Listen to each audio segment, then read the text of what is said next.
Hello, it's महक तिवारी और आपका मेरी कॉमर्स क्लासेस पर महक तिवारी के चैनल में स्वागत है। और हम लोग आज पढ़ने वाले हैं complete your syllabus plus revision कैसे करना है, वो भी इन आने वाले 3 महीनों में, यानी 3 months, दैट इज अक्टूबर, नवंबर और दिसंबर में हमें कैसे पढ़ाई करनी है कि हमारा सिलेबस भी कंप्लीट हो जाए और साथ साथ हम सैम्पल पेपर सॉल्व कर पाए जैन में, और उसके बाद हम रिवाइज भी कर पाए। ये सारी मज़ा हमें मिल पाए हम, और जाकर हम 95% से ऊपर एग्ज़ाम में ला पाए। ये सब हम आपको आज बता देंगे। हाँ, जो बच्चे मेरे से जुड़े हैं वो तो ये सारे स्टेप्स को जानकर क्लास 12 के एग्ज़ाम्स में अच्छा करेंगे। बट हाँ, जो दोस्त आपके नहीं देख रहे हैं उनको शेयर कीजिए, ताकि वो भी जो है जहाँ 60-70 लाने वाले थे, कहीं वो 80, 85, 90 तक ले आए मार्क्स परसेंटेज। तो अपने दोस्तों का हेल्प कीजिए और ये वाली वीडियो को ज़रूर से शेयर कीजिएगा। बिना देर किए हुए लेट्स स्टार्ट टुडेस सेशन।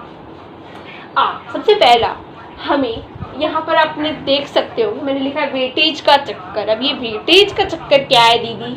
तो सबसे पहले हम लोग को वेटेज वाइज काम करना है, यानी जो चैप्टर देखो शॉर्ट है और इजी भी है, लेकिन उसका वेटेज बहुत ज़्यादा है। इजी नहीं भी हो, अगर शॉर्ट है ना, नहीं इजी लो, क्योंकि पहले हमें इजी से ही शुरुआत करनी चाहिए। अगर पहले ही हमने हार्ड से शुरुआत की तो फिर पूरा डीमोटिवेशन, एक बार डीमोटिवेशन आएगा बस फिर से फ़ोन उठा के स्क्रॉल करने लगोगे रील्स, और पढ़ाई से मन हो जाएगा इधर उधर विचलित।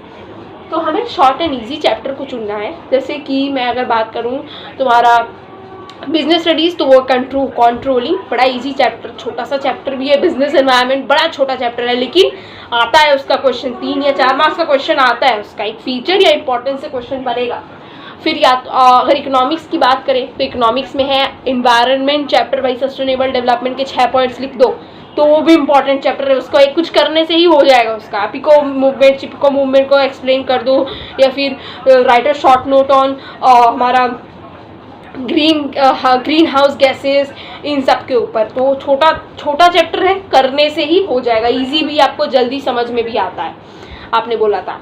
उसके बाद हम आते हैं अगर हमारा अकाउंट्स में, तो अकाउंट्स में छोटा बोलने लायक तो कुछ नहीं है, बट हाँ आपके लिए मैंने खोजा है, वो है comparative and common size. Comparative actually low marks का है, मैं इसको बहुत हाई वेटेज नहीं दूंगी, डिवेंचर को देती हूँ। डिवेंचर थोड़ा सा टफ है, a little bit tough, but short है, हाई मार्क्स। हाँ, इसका क्वेश्चन बहुत आता है डिवेंचर। तो डिवेंचर अकाउंट से ले लो, कंट्रोलिंग बिजनेस स्टडीज से ले लो, इन्वायरमेंट चैप्टर, फॉरेन एक्सचेंज व बैलेंस ऑफ पेमेंट आप ले लो इकोनॉमिक्स से।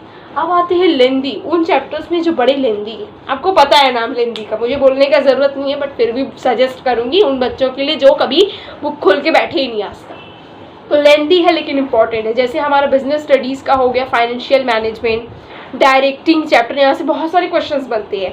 और फिर इकोनॉमिक्स से उठा लो डिटर्मिनेशन ऑफ इनकम, वो हमारा जो यूनिट है पूरा मैक्रो का, वो वाला बहुत बड़ा है, बहुत लेंदी है। और first unit of Indian economics, वो वाला बहुत बड़ा है। फिर हम अगर बात कर ले अकाउंट्स का, तो आपको पता है शेयर है हमारा, फिर एडमिशन है, रिटायरमेंट है, इससे बड़ा तो कुछ है ही नहीं। तो ये लेंदी चैप्टर्स के बड़े अच्छे सुविख्यात एग्जाम्पल मैंने आपको बता दिए हैं। अब हम आते हैं मॉडरेट चैप्टर्स, यानी उन चैप्टर्स के बीच में जो बड़े उतने लेंदी भी नहीं है बट छोटे भी नहीं है। जैसे स्टाफिंग, प्लानिंग, बड़े लेंदी नहीं है बट छोटे भी तो नहीं बोले जाएंगे ना, और वेटेज भी इनका ठीक ठाक है। अब उन चैप्टर्स में आते हैं जो बड़े कम मार्क्स में पूछे जाते हैं। ऐसा तो मुझे जैसे मैनेजमेंट, उसका उतना नहीं है, मैनेजमेंट नहीं बोलूँगी, बट हैं ऐसे चैप्टर्स हैं जो बहुत कम पूछे जाते हैं, ज़्यादा उनको। जैसे हाँ, अकाउंट्स का है कॉमन साइज एंड कंपेरेटिव, उससे एक क्वेश्चन ही आएगा पूरे पेपर में, एक क्वेश्चन या 2 क्वेश्चन आएगा बस, उसमें भी और होता है, सोचो। तो वो तो बड़ा ही लो वेटेज, उसको तो मैं बोलूँगी 1 दिन में होता है, उसको लास्ट में करके जाना। शुरुआत से जो प्रेफर कर रहा है भाई, फंसेगा वो, शुरुआत का है ही नहीं। मैं भी इसको लास्ट में करके गई थी, मुझे मतलब था पहले ही मेरा कंप्लीट हो गया था, एज अ ट्यूशन में हो गया था, बट मैंने छुआ नहीं कभी, एग्ज़ाम के पहले देखकर चली गई, हो भी गया, फुल मार्क्स भी मिल गया उसमें, तो इसमें कोई डर की बात नहीं, बड़ा इजी चैप्टर है। लेकिन कम मार्क्स आता है 3 मार्क्स के लिए, तुम 77 मार्क्स ऐसे ही बैठा हुआ है, तुम 3 मार्क्स के लिए 4-10 सम प्रैक्टिस कर रहे हो उसका ही 1 हफ्ता से। अब हम आते हैं सेकंड हमारे इस बात पर। अच्छा, ये सारा जो मैंने अभी बोला ना, रामायण कथा, ये सब आपको 15 नवंबर के अंदर तक कर लेना है, नहीं तो फिर नहीं मिलेगा, नहीं तो फिर ये सब छूट जाएगा, आप वही सिलेबस ही 3 महीना लगा दोगे। नहीं, अभी कैसे होगा ये भी हम बता रहे हैं। डेली 2 चैप्टर करो आप प्लीज़। आप कृपया करके फ़ोन और अपने से अलग कर लीजिए। फ़ोन तभी उठाइए जब या तो मेरा वीडियो देखना हो या फिर कोई इन्फॉर्मेटिव वीडियो अगर आपको लग रहा है जो सिलेबस कंप्लीट करवा सकता है, उन वीडियोस को देखना हो। मेरी वीडियोस को देखने से तो आपका फ़ायदा ही फ़ायदा है, चांदी लग गई है आपकी, समझिए। सॉरी।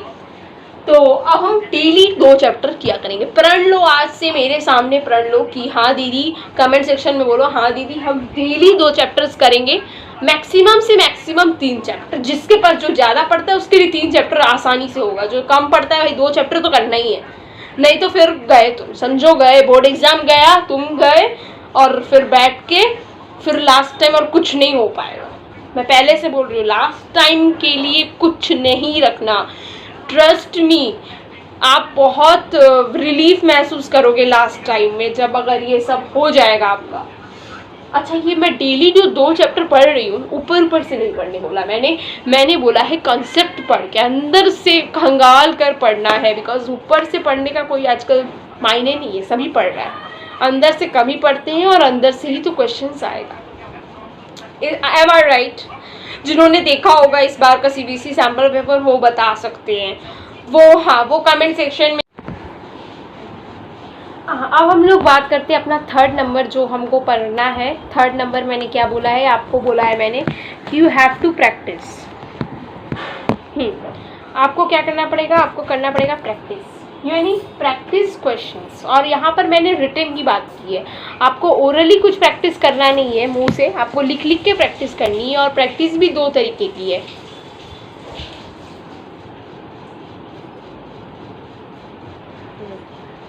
प्रैक्टिस भी 2 तरीके का है। तो सबसे पहले हमें क्या करना है, हमें थ्योरी भी प्रैक्टिस करनी है, न्यूमेरिकल को भी प्रैक्टिस करना है। मैंने बहुत बच्चे को देखा है जो लोग क्या करते हैं, न्यूमेरिकल कर लेते हैं बट थ्योरी वो लोग नहीं करते, वो लोग छोड़ देते हैं। जैसे इकोनॉमिक्स का थ्योरी हुआ, अगर बिजनेस स्टडीज़ का थ्योरी हुआ, इन सबको अगर आपने लिख कर प्रैक्टिस नहीं किया तो आप एग्ज़ाम हॉल में बैठे रह जाओगे लेकिन आप लिख नहीं पाओगे। क्यों? क्योंकि वहाँ पर आप जो लिखे हो, जिस तरीके से आपने रिटन प्रैक्टिस किए ना, वो शब्द, वो कीवर्ड्स आपको नहीं मिलेंगे। और अगर कीवर्ड्स आपने नहीं लिखे तो मार्क्स भी आपको वो 1 मार्क्स 2 मार्क्स ही मिलेगा 6 मार्क्स के क्वेश्चन में भी, और आप फिर बस समझ जाओ कितना ही मार्क्स ला पाओगे, 40 से ज़्यादा नहीं आएगा आपका 80 में। मैं बोल रही हूँ, प्री बोर्ड आने वाला है, सो बी अवेयर ऑफ दिस। तो थ्योरी भी लिख के करना पड़ेगा, न्यूमेरिकल भी करना पड़ेगा। अब अकाउंट्स तो पूरा न्यूमेरिकल है, थ्योरी लर्न करना है, उसका प्रैक्टिस नहीं करना। लेकिन हमारा अगर बात करें हम बात करें अपना ये इकोनॉमिक्स का, तो उसमें थ्योरी भी है, न्यूमेरिकल भी है। थ्योरी को क्या करना है, थ्योरी लिख लेना। न्यूमेरिकल जैसे डिटर्मिनेशन का, ऑफ इनकम में, बैलेंस ऑफ पेमेंट का और नेशनल इनकम का, इनको आपको न्यूमेरिकल को सॉल्व करना पड़ेगा। जो भी बुक फॉलो करो उसके पीछे आगे जहाँ का भी क्वेश्चन मिले वो सब कर लो, आपको पता चल जाएगा। उससे बाहर क्वेश्चन नहीं आता। 20, 25, 30 क्वेश्चन कर लेने के बाद ना एक चैप्टर से आपको पता चल जाएगा और उससे बाहर क्वेश्चन कभी नहीं आएगा। हाँ, आपको पता चल जाएगा। उसके बाद हम आते हैं 4 नंबर पे, प्रिपेयर 1 पेज शॉर्ट नोट्स, यानी माइंड मैप हमें बनाना है। इससे क्या हेल्प होगा, माइंड मैप बनाओगे अगर आप तो 12 चैप्टर है मान लो, तो एग्ज़ाम के पहले आप 12 पेजेस जस्ट आपने पढ़ा और आपका पूरा चैप्टर, पूरा वो सब्जेक्ट क्लियर हो गया। छोटे छोटे शब्दों में आपको वो सब्जेक्ट के बारे में सब कुछ पता चल गया है। डिटेल नहीं जाना है भाई, डिटेल सुबह में एग्ज़ाम के पहले नहीं होता है, डिटेल में सुबह पढ़ के रिवाइज करना होता है ना, तो वो उस समय आप ये यूज़ करोगे, प्री बोर्ड के समय भी ये यूज़ कर लोगे। तो एग्ज़ाम के पहले आप ये वाले छोटे छोटे नोट्स बड़ी हेल्प करते हैं। डिटेल में अभी पढ़ लो, डिटेल में रिटेन प्रैक्टिस कर लो, लेकिन एग्ज़ाम के 2-3 दिन पहले भी डिटेल पढ़ो, डिटेल में देख लो सब। बट वो सुबह वाला दिन और वो सब नहीं हो पाता डिटेल में करोगे तो ब्लंडर होगा। तो क्विक रिवीजन में ये हेल्प करेगा आपको बहुत ज़्यादा। उसके बाद प्रीवियस ईयर क्वेश्चन या फिर पेपर सॉल्व करना है, क्योंकि दोनों का काम सेम है। पेपर जैसे 2024 का सेट 1 हमने लिया और सॉल्व कर लिया उसको, तो सारे क्वेश्चंस मिल जाएंगे। आप ऐसा नहीं करना चाहते तो हर एक चैप्टर वाइज क्वेश्चन सॉल्व करो कि अच्छा ये पिछले साल ये आया, ये क्वेश्चन आया, इस चैप्टर का ये क्वेश्चन आया हुआ है, CBSE ने पूछा है, तो ये से भी कर सकते हो। दोनों का बेनिफिट सेम है, पता तो चलेगा CBSE कैसा क्वेश्चन देता है, आप कर पा रहे हो कि नहीं। अब हम लोग को लास्ट में CBSE ऑफिशियल सैम्पल पेपर है उसको सॉल्व करना है, लेकिन इसको 2 तरीके से किया जा सकता है। एक तो एनालाइज करना है, उसके बाद आपको सॉल्व करना है। एनालाइज मैंने पहले से ही करके रखा है अकाउंट्स का, बस आपको मेरे यूट्यूब चैनल में जाके वीडियो देख लेना है उसका। और इकोनॉमिक्स और बिजनेस स्टडीज़ का मैं पहले ही मतलब कुछ दिनों में दे दूँगी। बस आपको वहाँ पर मेरे यूट्यूब चैनल से आपको जुड़े रहना है, बस आपको सब्सक्राइब करके रखना है ताकि आपको जो नया वीडियोज़ है उसका नोटिफिकेशंस मिलता रहे। अब हम आते हैं कि क्या क्या मैंने बोला उसको एक बार समराइज कर लेते हैं। सबसे पहले वेटेज वाइज आपको चैप्टर्स को कंप्लीट करना है, उसके बाद डेली 2 चैप्टर करना है, फिर लेकिन कॉन्सेप्ट के साथ। हाँ, प्रैक्टिस करना है questions, theory as well as numerical. आपको 1 पेज का माइंड मैप बनाना है, वो भी हर एक चैप्टर के लिए। PYQ सॉल्व करने हैं और फिर ऑफिशियल सैम्पल पेपर जैसे मैंने बोला है वो भी CBSE का होना चाहिए, वो करना है। मूल मंत्र क्या है आज का मूल मंत्र है प्रैक्टिस एंड अंडरस्टैंडिंग। आपको प्रैक्टिस करनी है और आपको समझना भी है, क्योंकि अगर आप बिना समझे करोगे देन उसका कोई फायदा नहीं होने वाला है। आपको समझना है, उसके बाद ही करना है। 12th मतलब महक दीदी। Follow my channel and share with your friend, क्योंकि उनको भी तो आपकी जैसी ज़रूरत है मेरी वीडियोज़ की।